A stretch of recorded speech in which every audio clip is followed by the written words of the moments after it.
하나님의 말씀 보도록 하겠습니다. 하나님의 말씀은 사사기 21장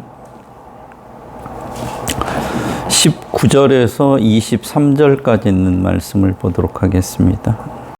또 이르되 보라, 베델 북쪽, 느보나 남쪽, 베델에서 세겜으로 올라가는 큰 길 동쪽, 실로에 매년 여호와의 명절이 있도다 하고 베냐민 자손에게 명령하여 이르되 가서 포도원에 숨어 보다가 실로의 여자들이 춤을 추러 나오거든 너희는 포도원에서 나와서 실로의 딸 중에서 각각 하나를 붙들어 가지고 자기의 아내로 삼아 베냐민 땅으로 돌아가라. 만일 그의 아버지나 형제가 와서 우리에게 시비하면 우리가 그에게 말하기를 청하건대 너희는 우리에게 은혜를 베풀어 그들을 우리에게 줄지니라. 이는 우리가 전쟁할 때에 각 사람을 위하여 그의 아내를 얻어주지 못하였고 너희가 자의로 그들에게 준 것이 아니니 너희에게 죄가 없을 것임이니라 하겠노라 하매 베냐민 자손이 그같이 행하여 춤추는 여자들 중에서 자기들의 숫자대로 붙들어 아내로 삼아 자기 기업에 돌아가서 성읍들을 건축하고 거기에 거주하였더라. 아멘. 사사기 17장에서 21장까지의 특별 부록에는 종교 지도자인 레위인과 신상, 레위인과 첩, 하나님의 백성인 이스라엘 동족 간의 전쟁이 핵심적인 내용으로 다루어지고 있다는 자체가 하나님과는 전혀 관련이 없는 천박한 일이며 이스라엘에게 망조가 들린 일이란 것을 방증하고 있는 것입니다. 그럼에도 불구하고 이스라엘 사람들은 자기들이 매우 하나님의 말씀에 충실한 사람들인 것처럼 아무렇지도 않게 신앙적인 것처럼 경건한 척은 다 하고 있는 위선적인 모습이 오히려 역겨운데도 아주 당당합니다. 이스라엘 사람들은 하는 일마다 하나님과 연관을 지으면서 신앙을 왜곡하는데 문제의 심각성이 있습니다. 기독교 신앙을 얼마나 왜곡하고 있는지 죄인들의 문제 해결 방식은 어떠한지를 살펴보도록 하겠습니다. 사사기 19장 12절에 보면 이스라엘 자손에게 속하지 아니한 이방 사람의 성읍에 들어갈 것이 아니니라고 하는데 첩을 거느린 레위인이 가출한 첩을 데리고 자기 집으로 돌아가면서 한 점 부끄러움도 없이 혼자 경건한 척, 거룩한 척은 다 하고 있습니다. 자기 집까지 당일에 도착할 수 없다는 것은 삼척동자도 다 아는 일인데 굳이 위험을 무릅쓰고 해질녘이 다 되어 출발할 필요는 없었습니다. 장인도 하루 더 머물고 가라고 참는 상황에서 다음 날 아침 일찍 출발하면 될 일을 스스로 어려움을 자초하고서 이방인들의 성읍에 들어갈 것이 아니니라고 합니다. 이스라엘 자손이 사는 성읍이나 이방인들이 사는 성읍이나 당시 상황은 거기서 거기였습니다. 오히려 이방인들은 자신들의 신을 섬겼고 하나님을 잘 몰랐기 때문에 오히려 하나님께 망령되이하지는 않았을지도 모릅니다. 요즘도 목사니까 장로니까 불신자들보다 낫겠지라고 하다가 큰 큰 코를 베는 경우를 많이 보게 됩니다. 당연히 목사나 장로가 아니어도 예수를 믿는 사람이라고 하면 정치인이나 법조인이나 언론인들보다도 신뢰할 수 있고 존경받는 사람이어야 합니다. 그런데 오히려 불신자보다도 더 못하기 때문에 개독이라고 비난받는 상황에서 내가 목사다, 장로다라고 하면서 본이 되지 못한다면 차라리 그런 말을 하지 않는 것이 교회에도 하나님께도 더 유익할 것입니다. 이스라엘 사람들이 가나안 땅에 사는 사람들과 전혀 구별되지 않는 상황에서 이스라엘 자손이 살고 있는 곳에 가서 머무르고자 한다는 것이 무슨 의미가 있느냐 이 말입니다. 자기가 이스라엘 사람이요 레위인이라고 하는 것을 은근히 강조하려고 하는 것 외에 무슨 의미가 있습니까? 무의미한 일이며 자기는 선민이요 성직을 맡은 사람이라고 이렇게 다른 사람에게 어필하고 싶지만 오히려 이렇게 하는 것이 하나님을 욕보이는 일이라고 하는 인식조차도 가지고 있지 못하는 자였습니다. 초대교회 때의 극심한 박해를 받는 가운데도 기독교인들은 순수한 신앙을 지켰고 그들의 삶은 작은 예수로서의 삶이었습니다. 그래서 예수를 믿지 않는 불신자들에게도 오히려 감동을 주었고 사회에도 선한 영향력을 끼치기에 충분했습니다.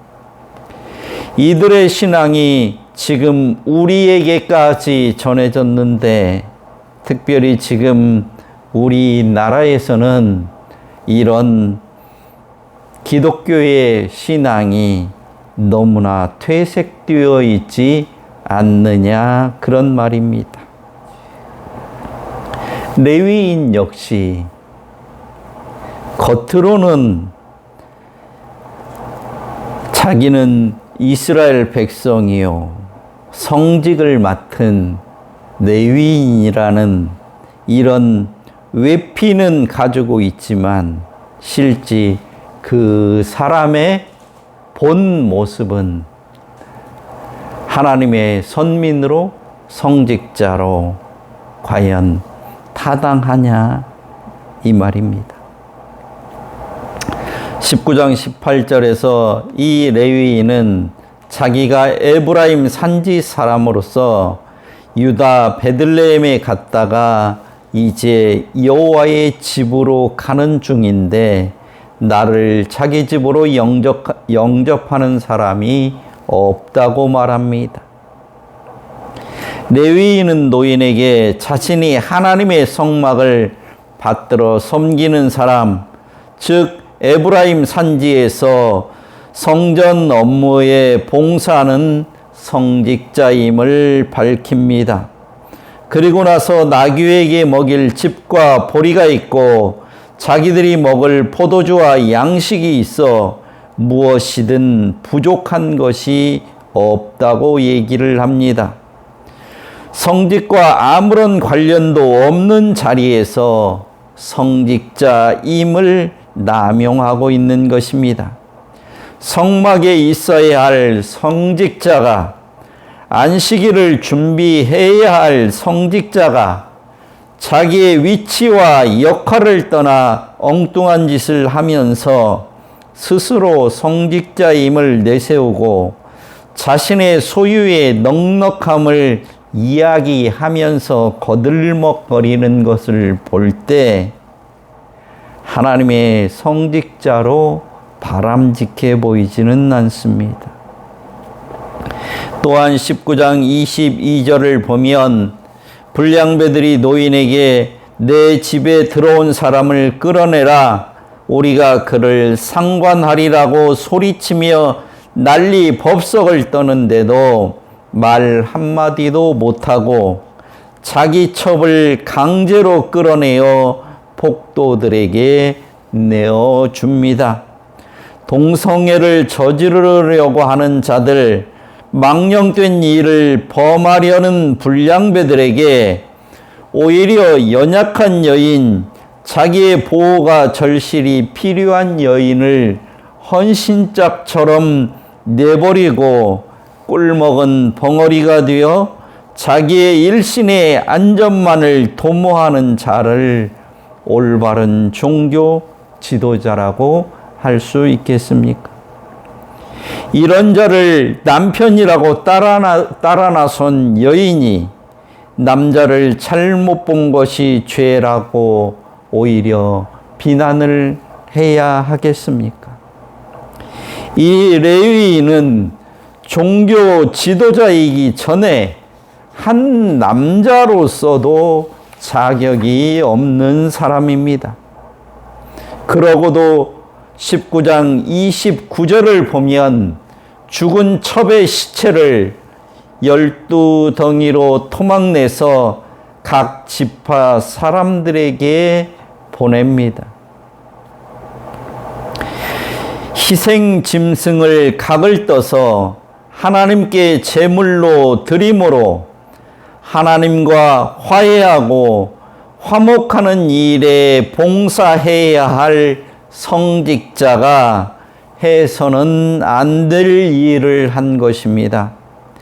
사람의 시체를 각을 떠서 각 지파 사람들에게 보냄으로써 이스라엘 백성들을 분노케 한 것은 자신의 본래의 직무와는 정반대되는 일을 행한 것입니다. 사람의 시신을 훼손하는 일은 일반인들도 해서는 안 되는 범죄 행위입니다.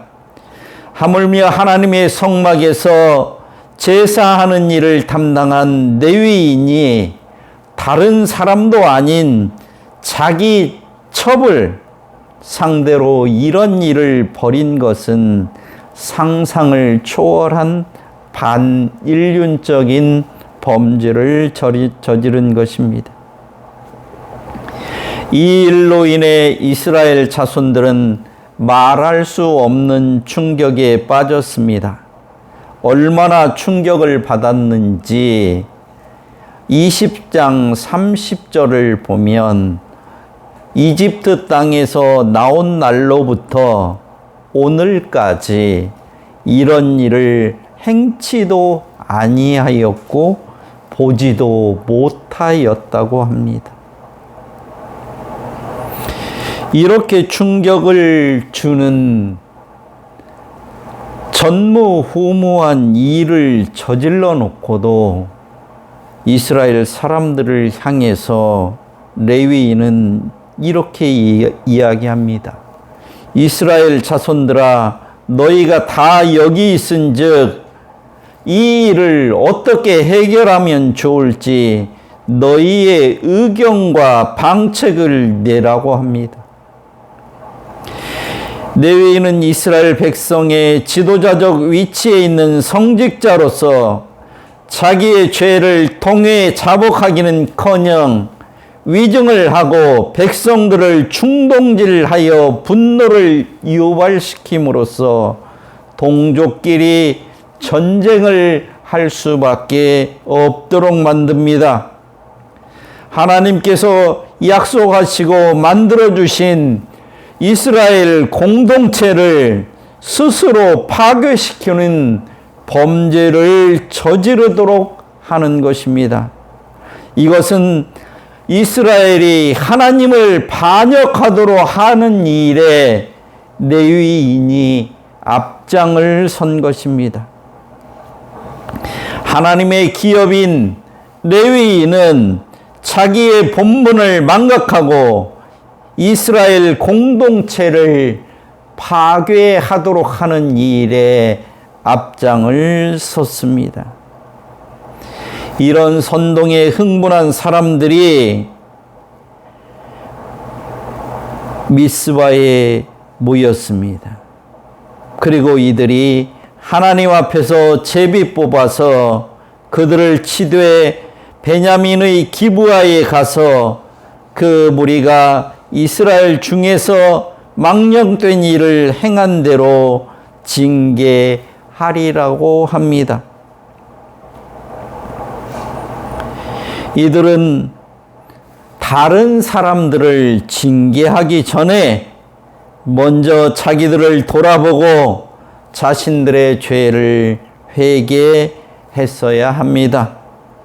그리고 시신을 훼손한 레위인의 잔혹한 행위에 대해서도 엄벌했어야 마땅한데 기브아 사람들을 처벌하는 데에만 초점이 맞추어져 있었기 때문에 오히려 반감을 불러일으켜서 도리어 이스라엘 자손과 싸우고자 하는 상황으로 반전이 되게 된 것입니다.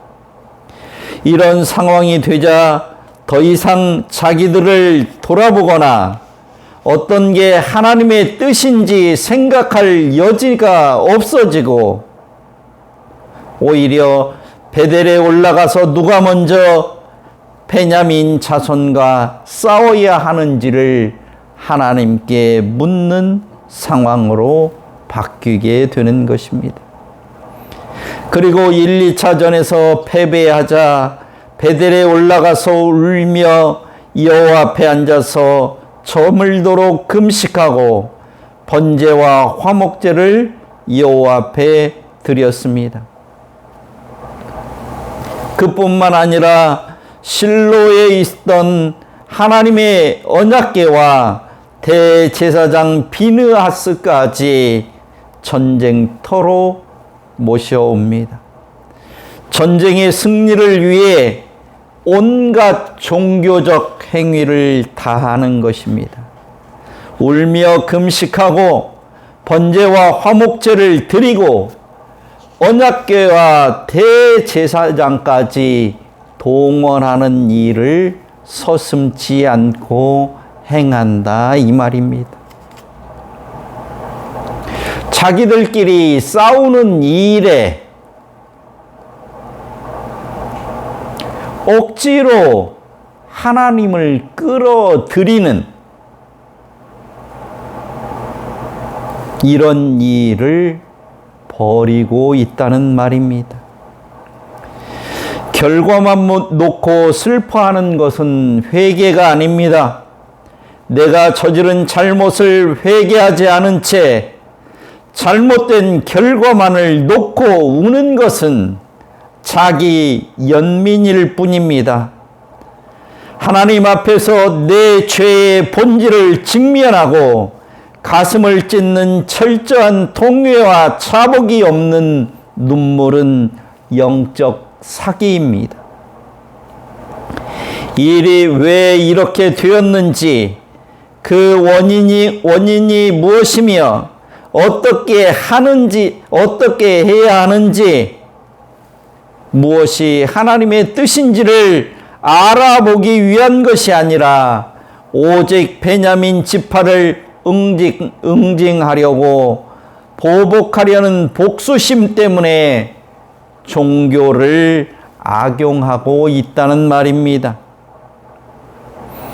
그래서 베냐민 군인이 2만 5천 명이나 죽었으면 이제는 그만해야 하는데 화풀이를 위해서 베냐민 자손에게 돌아와서 온 성읍과 가축과 만나는 자를 다 칼로 치고 닥치는 성읍마다 다 불살라 버립니다. 동족인 베냐민 지파를 전멸시키는 해람을 한 것입니다. 지금까지 계속해서 하나님의 말씀을 왜곡하고 실컷 분풀이를 하고 자기 마음대로 하고 나서야 한 지파가 없어졌다고 호들갑을 떱니다. 자기들이 하고 싶은 대로 행했던 자들이 갑자기 돌변해서 맹세를 안 지키면 무슨 큰일이라도 날 것처럼 베냐민의 남은 600명을 위해서 발벗고 나서는 이해할 수 없는 행동을 합니다. 그러면서 21장 7절에서 우리가 여호와로 맹세하여 우리의 딸을 그들의 아내로 주지 않기로 했다는 자기들이 한 맹세를 지키기 위해서 12,000명의 정예 부대를 보내서 야베스 길르앗 사람들을 다 죽이고 처녀 400명을 실로의 진으로 끌고 옵니다. 미스바 총회에 참석하지 아니한 야베스 길르앗 거민과 부녀자와 어린아이, 남자와 잔 여자를 진멸해 버립니다. 야베스 길르앗 사람들이 왜 희생의 제물이 되어야 합니까? 베냐민 지파 600명의 남자들을 위해서 야베스 길르앗 사람들이 헤렘이 되는 것이 맞습니까? 자기들이 잘못된 맹세 때문에 다른 사람들을 처참하게 죽이는 것, 베냐민 남자 600명을 위해서 그보다 훨씬 많은 다른 동족들을 죽이는 것이 이게 신앙적이냐는 말입니다. 오직 처녀 400명을 전리품처럼 빼앗아서 베냐민에게 주기 위해서 온 이스라엘이 하나님께 한 약속, 맹세를 지키겠다고 저지른 범죄입니다. 야베스 길르앗 사람 중에 처녀 600명은 충분히 얻을 수 있으리라고 생각했는데 겨우 400명밖에 구하지 못했습니다. 자기들의 생각대로 자기들의 뜻대로 되지 않고 한 지파가 사라졌기 때문에 후회를 합니다. 또한 자기의 의사와는 아무런 상관없이 자기들의 부모, 형제와 가족, 친인척을 죽게 만든 베냐민 사람들과 강제로 가정을 이루어 살게 하는 것은 너무나 잔인한 일 아닙니까? 야베스 길르앗 사람들의 처녀들의 부모와 형제, 친인척들을 다 죽이고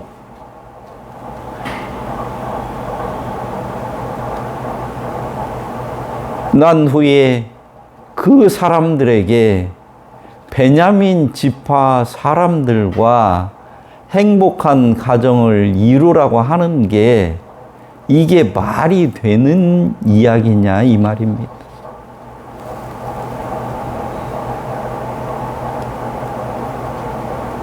이것은 하나님의 공의에도 맞지 않는 행동이고 하나님의 백성이라고 하면 해서는 안 되는 비인도적이며 비인간적인 행동입니다.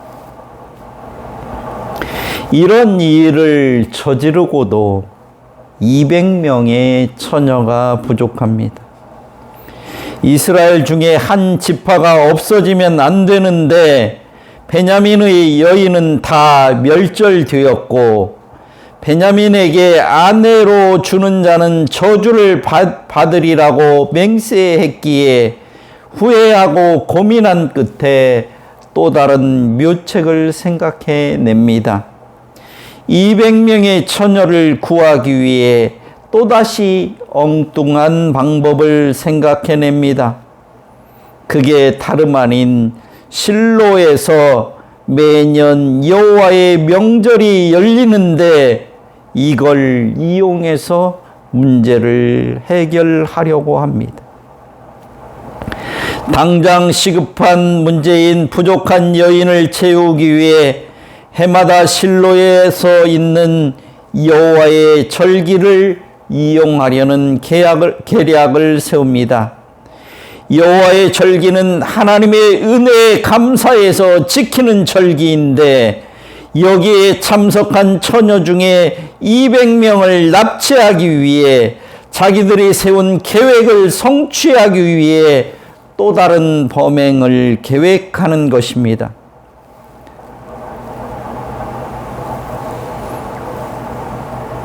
즐거워야 될 축제, 하나님께 감사하는 절기를 오히려 망쳐버리고 마는 것입니다. 이것은 눈 가리고 아웅하는 식으로 하나님이 정하신 절기조차도 신앙조차도 자기가 정한 목적을 이루기 위한 수단으로 악용하는 파렴치한 행위입니다. 본문에 기록된 절기가 어떤 절기였는지 명시되어 있지는 않지만 포도원에 숨어 기다리라는 언급을 볼 때 포도를 수확하는 초막절이 확실해 보입니다. 수확을 기뻐하며 감사함으로 여호와께 드리는 축제를 이용하여 포도원에 숨어 들어가 축제에 참여한 처녀들을 납치한 사건은 이스라엘 역사상 참으로 수치스러운 일이 아닐 수 없습니다. 그럼에도 아무런 부끄러움도 없고 납치당한 가족들이 찾아와 항의하면 어떻게 대응할 것인지에 대한 방안까지 언급하면서 맘 놓고 축제에 참가한 처녀들을 납치하도록 교사하는 치밀함까지 보여줍니다. 이게 죄인들의 문제 해결 방식입니다. 이스라엘 백성들이 베냐민 지파가 없어지는 것을 진정으로 슬퍼했다면 자기들의 딸들을 주어 가정을 이루게 하면 그만입니다. 그런데도 맹세했다는 것을 명분으로 내세우며 변명하기에 급급한 것입니다. 언제부터 이스라엘이 하나님 앞에서 이렇게 신실했으며 언제부터 이스라엘이 자기들이 한 맹세를 이렇게 철저하게 잘 지켰습니까? 언제부터 이스라엘이 이렇게 일치단결해서 하나님의 말씀을 잘 순종했다는 말입니까?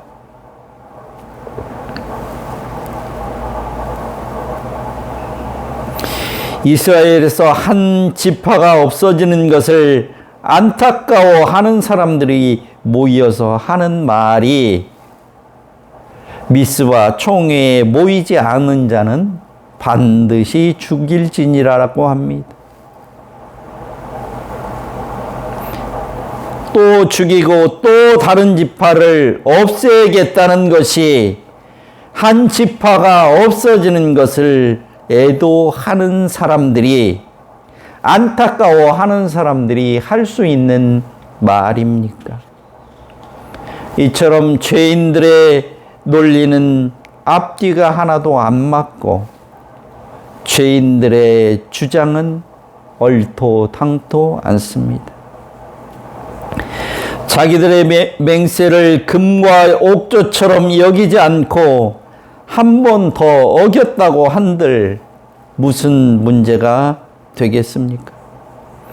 입다의 경우처럼 자신들의 서원이 하나님과 아무런 상관이 없음에도 불구하고 지금 모두가 하나 되어서 고집을 부리고 있는 것은 신앙 때문이 아니라 단지 인간의 죄성이 얼마나 심각한 것인지를 잘 보여주고 있는 것일 뿐입니다. 이스라엘 백성들은 이미 하나님과 맺었던 약속도 수십 번도 더 어겼던 자들이고 아예 하나님의 뜻대로 행한 적이 없는 불순종의 대가들입니다. 그러면서도 모든 책임은 남에게 전가시키고 자기들의 치부가 드러나지 않게 하기 위해서 어떤 짓도 서슴지 않고 행하는 자들일 뿐인 것입니다. 작은 악을 감추기 위해 더 큰 악을 저지르는 것을 아무렇지도 않게 생각하는 자들입니다. 20절 이하를 보면 이미 악이 시작되었기 때문에 사소한 악은 악도 아니고 자신들이 의도한 것이 이루어질 때까지는 그 어떤 악을 저질러도 전혀 악이 아닌 것처럼 행동합니다. 21절을 보면 실로의 딸들 중에서 각각 하나를 붙들어 가지고 자기의 아내로 삼아도 괜찮다는 주장인데 처녀를 강제로 납치해서 아내를 삼아도 됩니까? 이것이 하나님이 용납하시는 행위입니까? 그러면서 22절에서는 이렇게 얘기합니다. 우리가 전쟁할 때 각 사람을 위하여 그의 아내를 얻어주지 못하였고 너희가 자의로 그들에게 준 것이 아니니 너희에게 죄가 없을 것이다 라고 하면 죄가 없는 것입니까? 이것은 전형적인 죄인들의 사고방식, 문제 해결 방식입니다. 아무런 원칙도 없고 기준도 없고 상황에 따라서 자기 마음대로 자기 좋은 대로 하는 것입니다. 이것을 아주 유연하게 해석하고 적용도 잘한 지혜로운 행동이라고 해야 할까요? 아니면 믿음을 배반한 패역한 자들의 행동이라고 해야 할까요? 본문은 인간 스스로 율법을, 맹세를 지키려 할 때 얼마나 엉뚱한 결과를 가져오는지를 잘 보여주고 있습니다. 이스라엘 사람들은 하나님의 이름으로 한 맹세를 지킨다는 거룩한 명분을 내세우면서 가장 악랄한 살육을, 전쟁을, 납치를 정당화하고 있습니다. 맹세를 지키려고 동족을 도살하는 광기를 보여주고 있고 죄를 덮기 위해 더 큰 죄를 짓는 파산한 인간의 모습을 보여주고 있는 것입니다. 죄인들이 생각해낸 방법이 인간들이 고안해낸 해결책이 언제나 또 다른 폭력과 지옥을 만들어낸다는 것을 깨달아야 합니다. 사사기 21장은 베냐민 지파의 멸절을 막기 위해 이스라엘 연합군이 저지르는 또 다른 끔찍한 폭력과 불신앙적인 모습과 왕이 없는 시대의 총체적인 영적 붕괴를 있는 그대로 보여주고 있는 것입니다.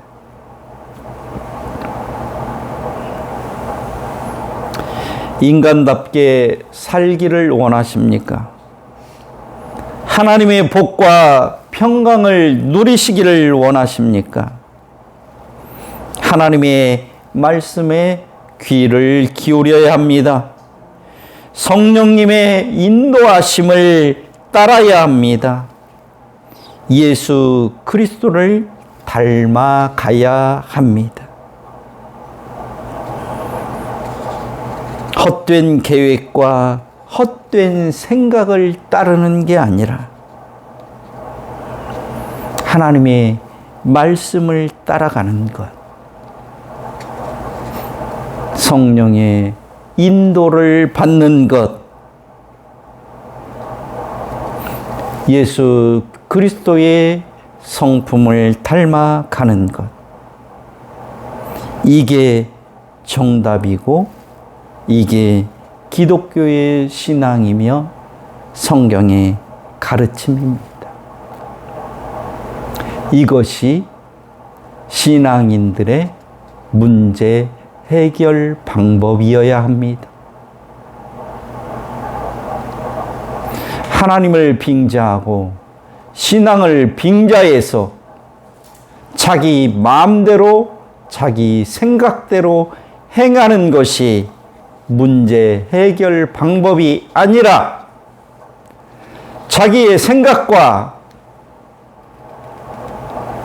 자기의 뜻을 하나님의 말씀 앞에 굴복하고 하나님의 말씀을 따르는 것이 기독교인들이 사는 삶의 방법입니다. 기도하겠습니다. 하나님 아버지, 죄인들은 자기가 죄를 범하면서도 그것이 죄인지도 모릅니다. 그러면서 하나님을 언급하고 자기가 신앙인인 것처럼 오히려 하나님을 욕되게 하면서도 그것이 하나님께 영광을 돌리는 일이라고 우기고 있습니다. 하나님, 우리들이 하나님 앞에 올바로 설 수 있도록 은혜를 베풀어 주옵소서. 우리의 삶 가운데 성령의 인도함을 따르는 삶이 되게 하시고 예수를 닮아가기에 부단히 힘쓰며 애쓰는 우리 모두가 될 수 있도록 주께서 은혜를 베풀어 주옵소서. 그 길이 생명의 길이요 그 길이 하나님의 은혜를 누리는 길임을 깨달아 하는 우리 모두가 되어질 수 있도록 주께서 인도하여 주옵소서. 예수님의 이름으로 기도드립니다. 아멘.